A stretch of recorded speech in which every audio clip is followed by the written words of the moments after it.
Hello everyone, it's Shane Conto, your Wasteland reviewer, and I'm here to review Eileen, and this is a new erotic thriller from director William Oldroy, who previously had done Lady Macbeth, which that film is haunting and dark and sinister, and so is this one. And you could definitely tell that he has a very specific approach, and with this film adapted from Ottessa Moshfegh's novel, written by Luke Goebel. This film focuses on Eileen, played by Thomasin McKenzie, who's a young woman who works at a prison, who's very repressed in terms of her sexual urges, especially these homoerotic urges that she begins to have for her new coworker, this doctor working at the facility, played by Anne Hathaway.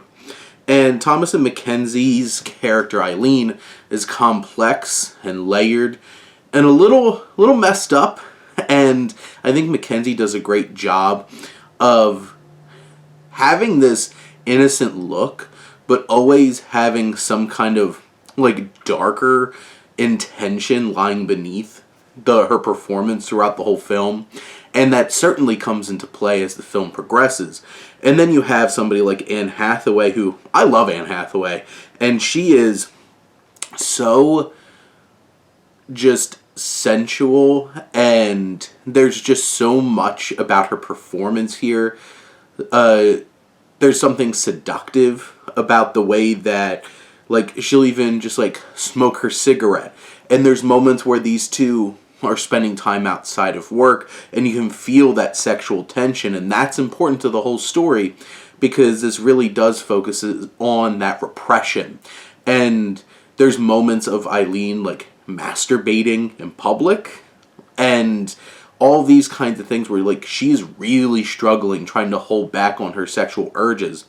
And then you have her father, played by Shea Wingham, who's a very dangerous and unforgiving person, and his existence in Eileen's life is such a big roadblock for her to be herself or to grow, and how the film progresses that relationship certainly is interesting. Now, this film has a very specific dreamlike atmosphere to it, and a big part of that's cinematography by Ari Wegner, who's worked on Power of the Dog and previously Lady Macbeth. It has this very vintage feel to it. The whole film has a vintage feel to it. The tint of the visuals, the music choices are fantastic, this counterculture, Jefferson Airplane type music. And then Richard Reed Parry, who does the score for this film, which is also haunting and unnerving.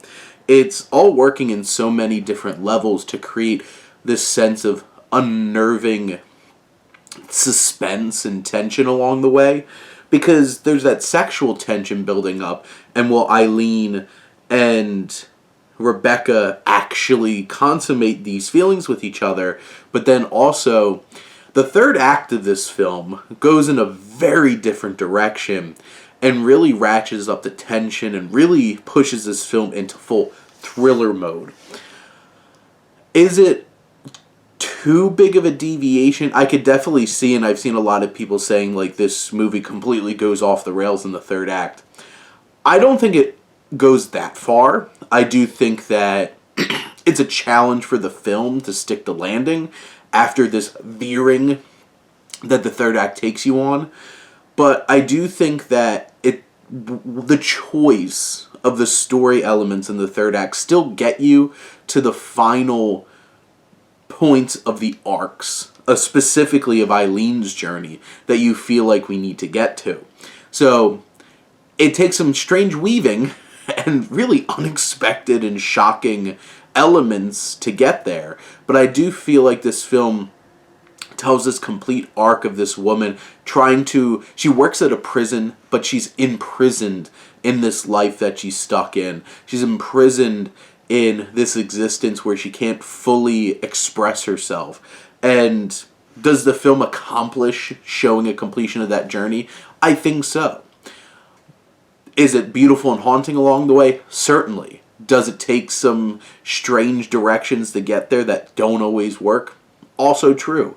But these two performances from Thomasin McKenzie and Anne Hathaway are fantastic. This film has so many great elements to it that you can get over those flaws. And, like, without the credits, this is like an hour and 30 minutes of a crazy erotic thriller that's certainly worth a watch. But those are my thoughts on Eileen. Let me know what you think and let's talk some movies. But thank you as always for tuning in and supporting your Wasteland reviewer.